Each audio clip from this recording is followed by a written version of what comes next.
गरुड़ पुराण अध्याय 13 नरक की सजाएं। कौन से पाप की क्या भयंकर सजा होती है।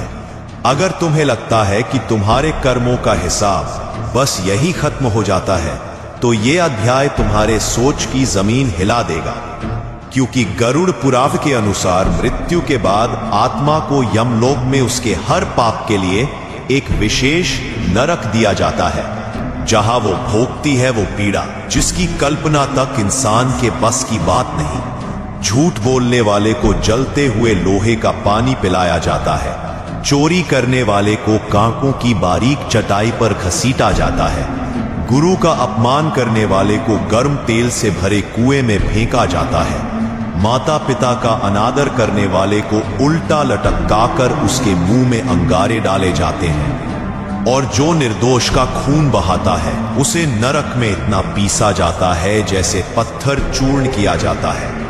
ये सिर्फ डराने वाली बातें नहीं, ये आत्मा की सच्ची यात्रा है जिसे गरुड़ जी ने भगवान विष्णु से स्वयं सुना और यमलोक का रहस्य उजागर किया।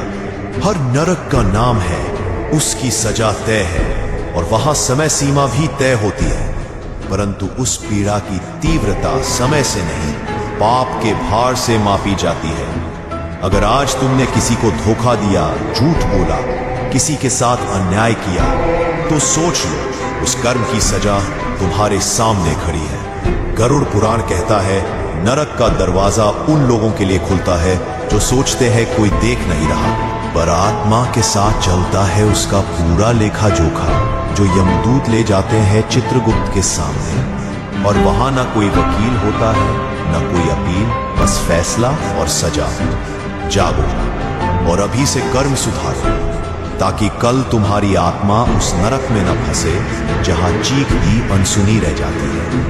अगर तुम इस अध्याय को सुन पा रहे हो तो तुम्हारी आत्मा भी जीवित है, उसे दिशा दो, नीचे सब्सक्राइब करो, क्योंकि अगले अध्याय में हम जानेंगे पवित्र कर्म कौन से हैं जो नरक से बचा सकते हैं आत्मा को।